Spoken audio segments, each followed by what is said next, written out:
Hello, we're here today to interview Carl Pope, who is the creative force behind the exhibition The Mind of Cleveland, on display here at Cleveland Institute of Art. My name is Nicholas Mirzov. I'm Professor and Director of the Visual Culture Program at New York University. Hey Carl, how's it going? All right, how are you? I'm very well.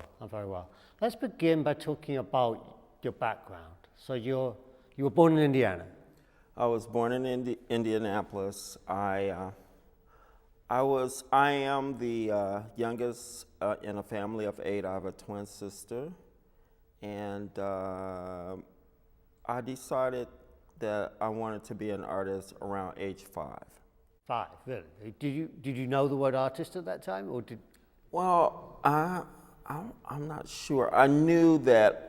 What happened is my mother documented the family through photography, and so I guess my attraction to what she did really inspired my love for images. I remember, looking at images for hours when I was 10 or 11. When my brothers became very involved in the music scene, I would go to the record store and look at every record in the store. And so early on, I was developing this vast sort of storehouse of images through the viewing of them. And so at age 13, I got my first 35 millimeter camera. By the time I turned 16, I had my own dark room and decided that I wanted to be a photographer. I was very influenced by the Time Life photographers, specifically W. Eugene Smith. Really loved his images. And my biggest influence continues to be my high school photography teacher, who taught me or really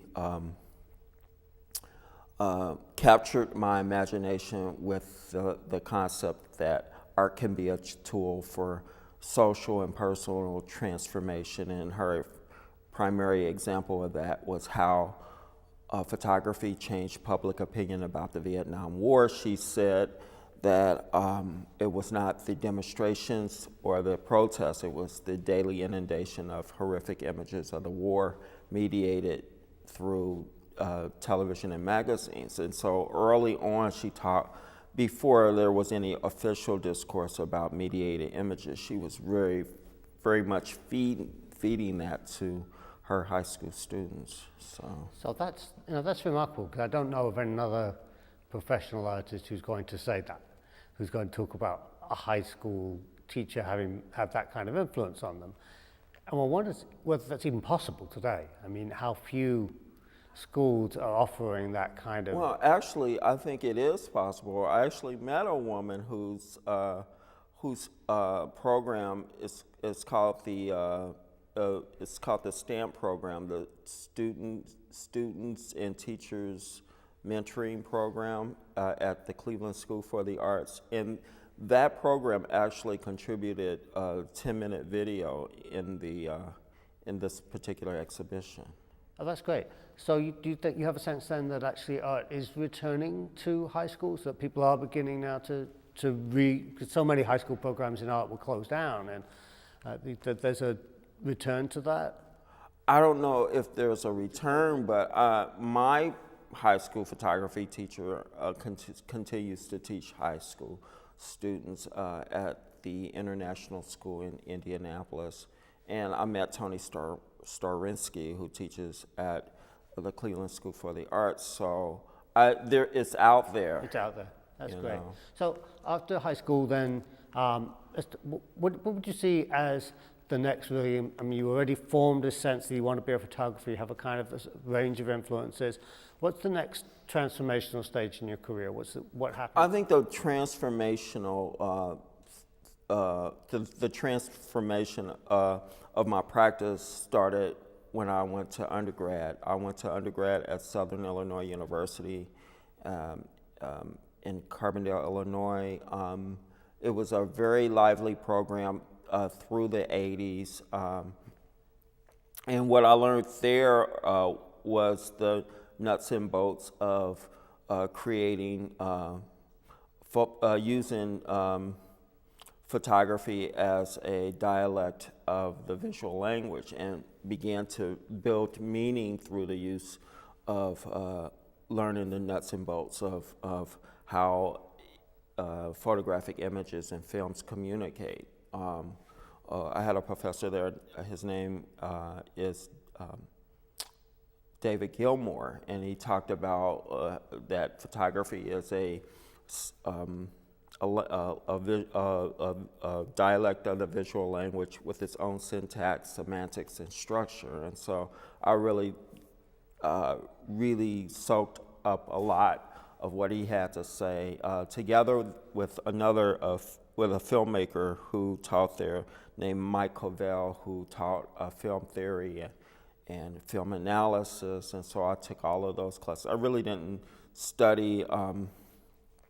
I didn't really make films. I made a few, but the thing that I learned there was how I can string photographic objects along to carry a certain narrative, or how to speak through a project or a body of work. So it's interesting that you frame yourself very much as a photographer, but many people, I think, looking at your work, would think of you more as a conceptual artist. So I wonder if you could talk about that, if there was a point in your career where you began to think of yourself as a conceptual art maker, or if you came under influence from some point, or if this has always really been in your mind, photography is just like, rendered in different forms or transformed into different media. How do you see that relationship between photography and conceptual art in your work? Well, I have to go back to the period in time when I started doing installations. Early on in the late 80s and early 90s, I did have success with showing my photographic installations. That sort of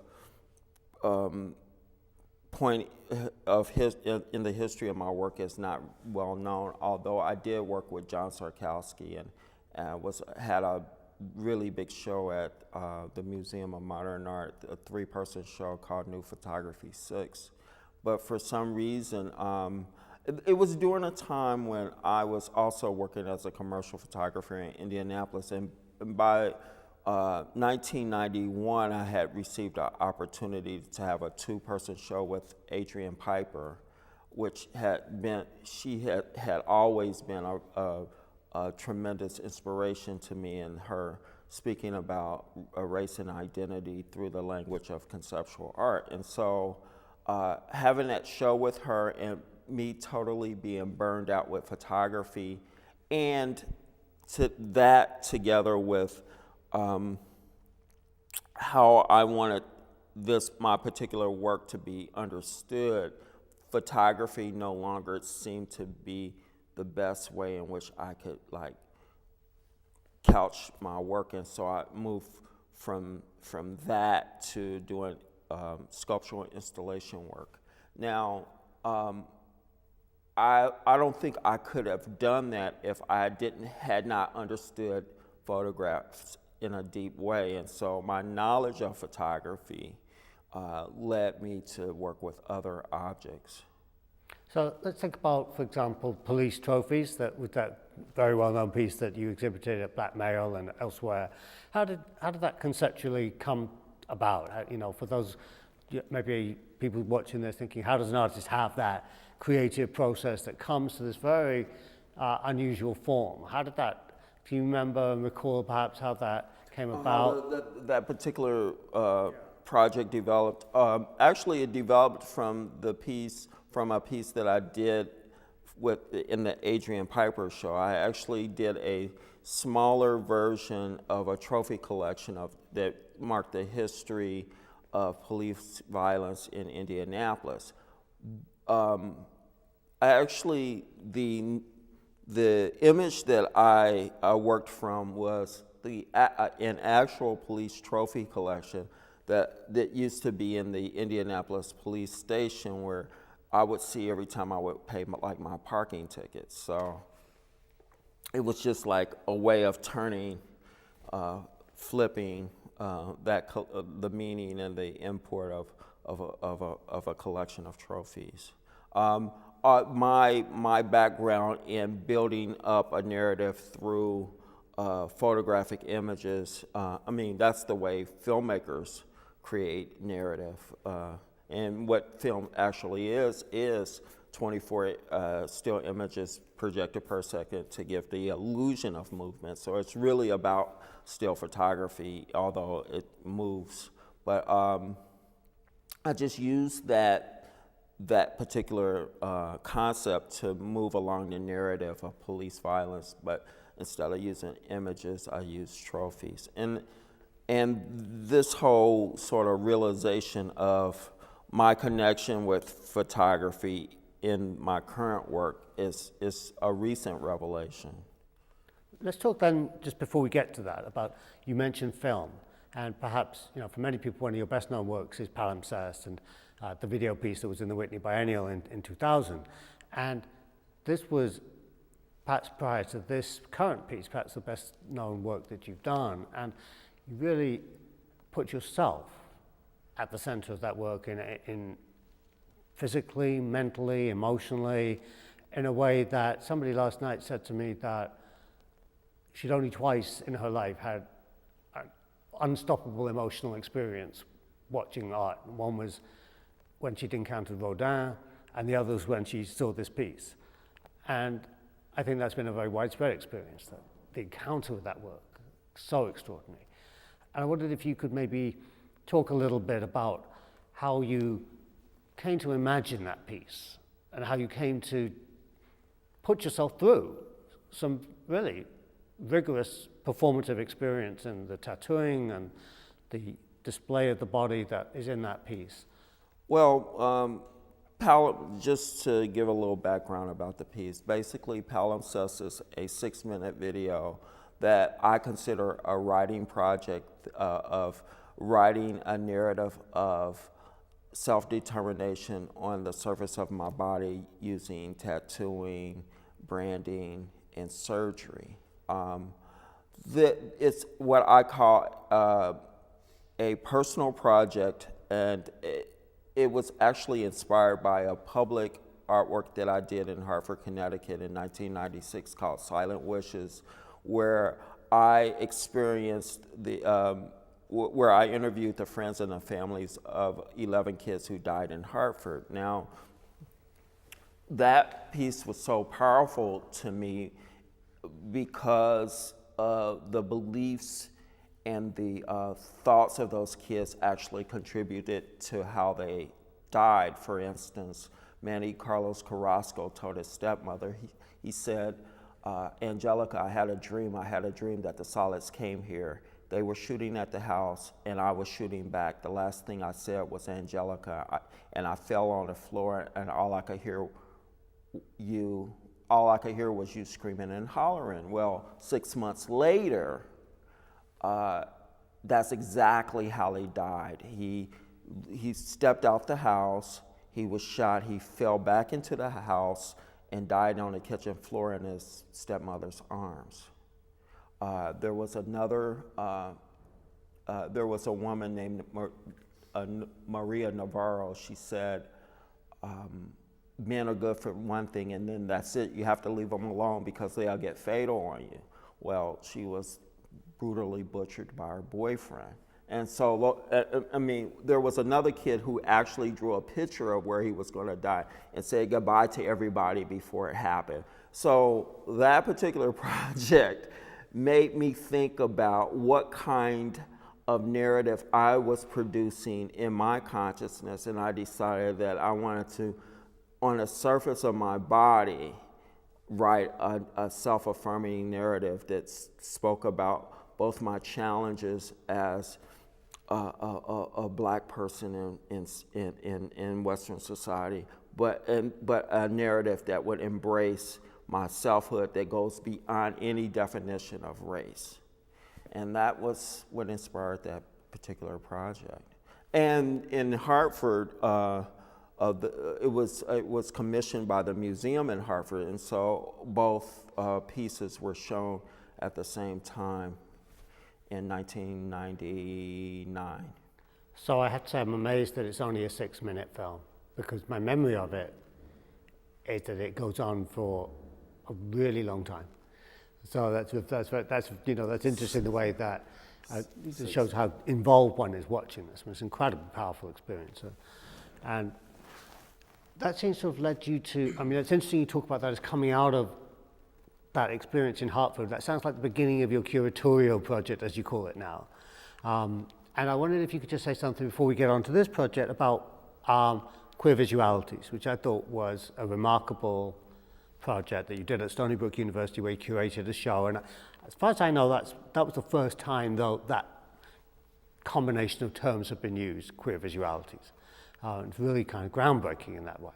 And so I wondered if you could say a little bit about how you came to that concept and what you felt that that show achieved, and how you felt about it. Nobody's ever asked me about the exhibition.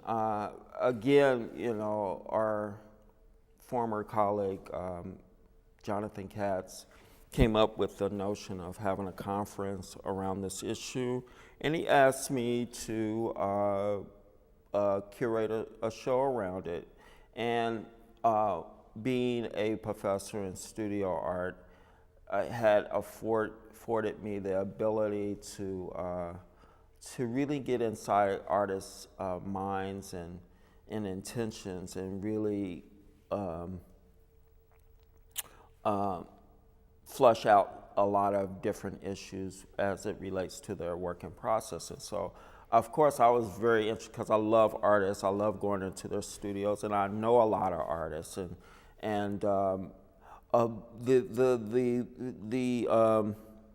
don't actually know what to say about the show, except that when it comes to work that deal with the notions of queerness, we always see naked bodies. And so one of the things that I wanted to do was show queerness without genitals. Right.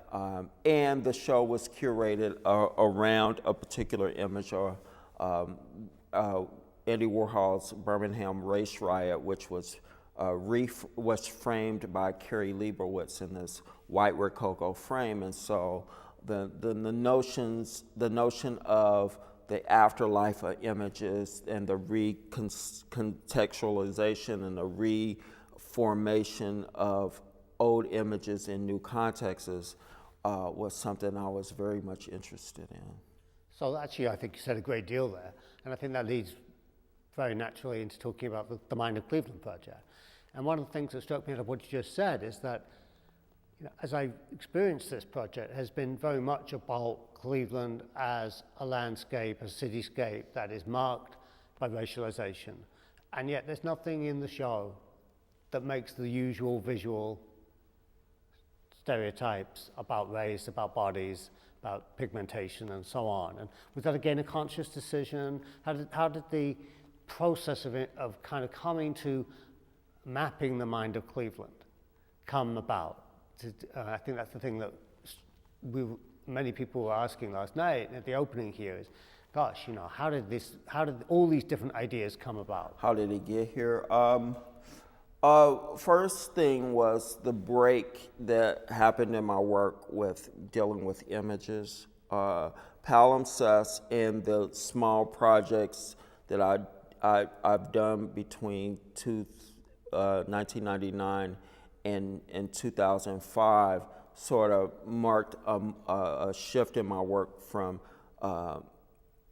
using images and text together to foregrounding a language in text. And so that was one thing. The other thing was a private project, because the Bad Air Smelled of Roses is my poster project that I did with myself by answering the same question over and over 100 times, coming up with 100 different answers to what do I think about when I think about Blackness. And that particular project led me to use that private project as a way to conceive public works. Now, I did another billboard project in Mobile, Alabama, where I extended that question, what do you think when you think of Blackness, to the community of Mobile, and did a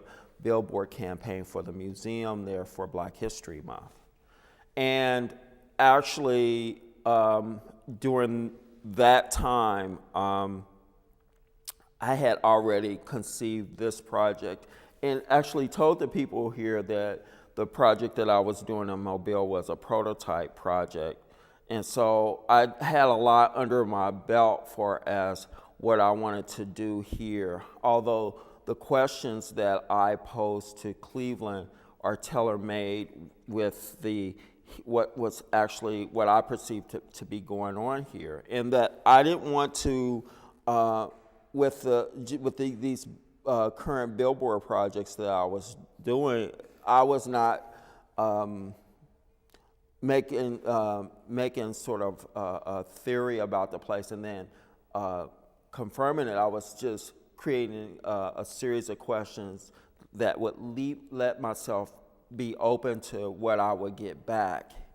And so I set some parameters with the questions, and I had some parameters about some things that I wanted to do with the project, including the posters, the billboards, and the website.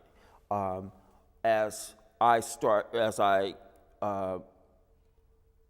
started to come here and started to interact with people and saw that certain people were excited about certain things, and the project sort of kind of began to shape itself. And so the gravity and the current that was pushing me along in the project started to sort of take over, and I just started to pull from my experiences and the opportunities that were presented to me, specifically like working with the various schools and the various collaborators in this particular project. This project's got so many people that I collaborated with, from a graphic designer, a web designer, a variety of teachers, professors here at the Cleveland Institute of Art.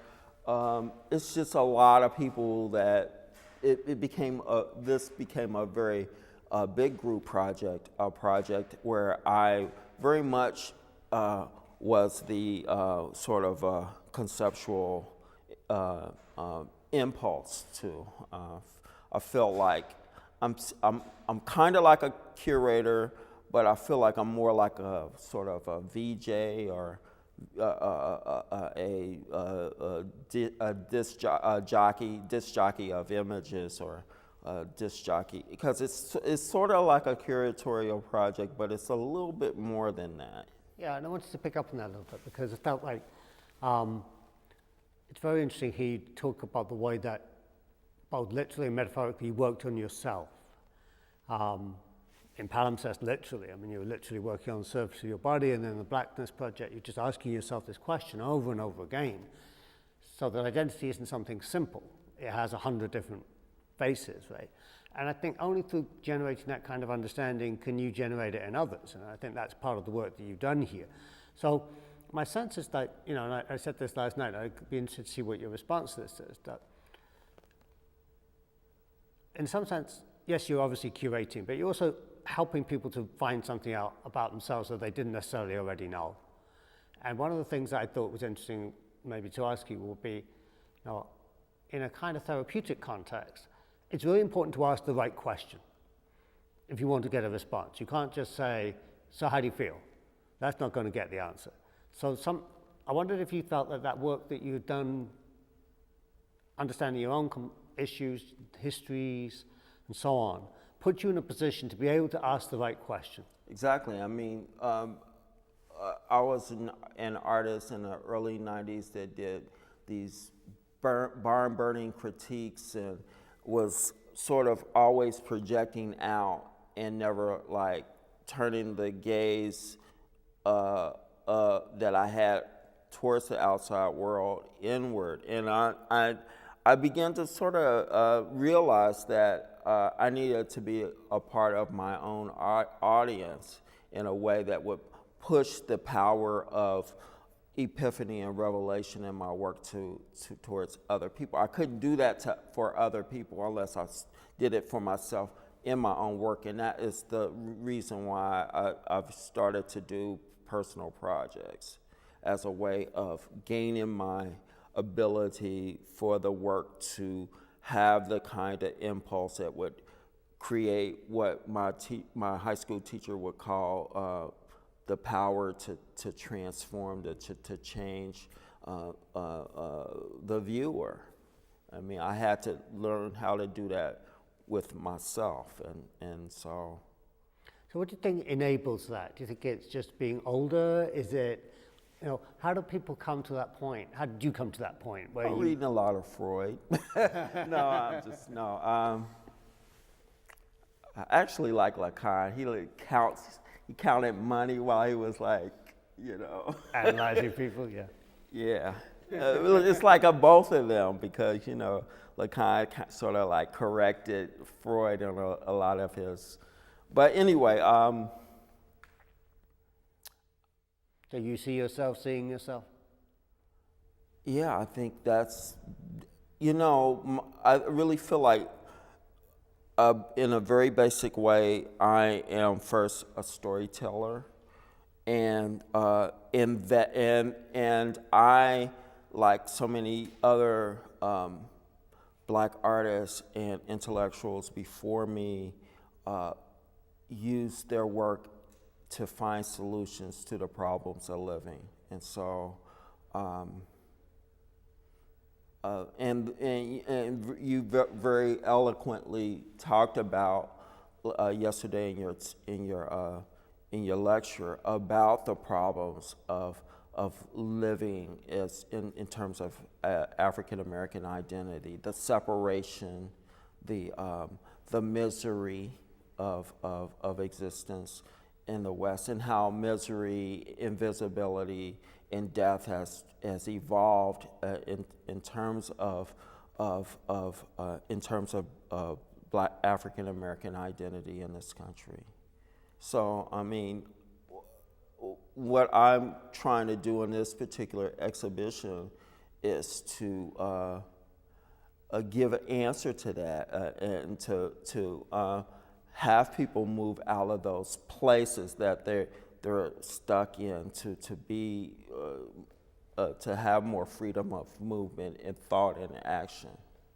One of the things I thought was so powerful about the show is the way that you managed to also take that to school children, both very young kids, so second graders and high school kids, and it shows that this kind of teacher in you as well. I mean, the storyteller aspect, the griot, but you managed to really become a teacher as well through this project. I mean, I know you've been teaching for years, but this seems to take it to another level. Did you feel that? The kind of teaching I enjoy. Yes. How did you do that with the? Just for people, describe that process with the second graders. I just really think I use sort of a therapist, Gestalt sort of a method in getting people to open up to share. I'm just asking questions and waiting for the answers, and then being open to what those answers may say. Right. And what kind of schools did you go to? Just so, where were we in Cleveland? I went to, the second grade class was, all that was engineered and constructed by Kristen Thompson, who's a CIA student here. She's the art teacher for our second grade class at Richmond Heights Elementary. And so I worked with her, and then she worked with the students. And then she worked with the students in the building of the hat sculptures.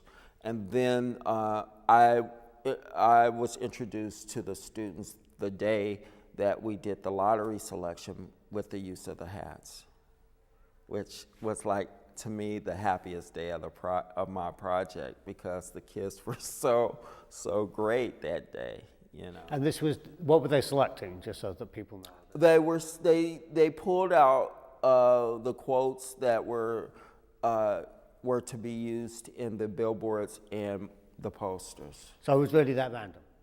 Yes. Really? Because I didn't want to be responsible for. I didn't want to be criticized in this project for putting forth my own agendas through the selection of the quotes. That's so interesting that it was, you know, in the context of the discussion I was talking about last night, democracy in the oldest sense, in the sense that was described by the ancient Greeks, is the ballot, is the accidental happening of selection by lot.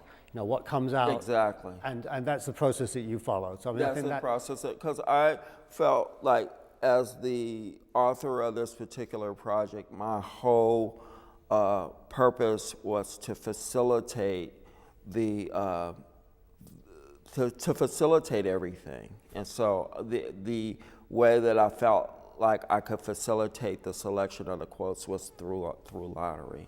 So that's very interesting, because the quotes seem to be balanced.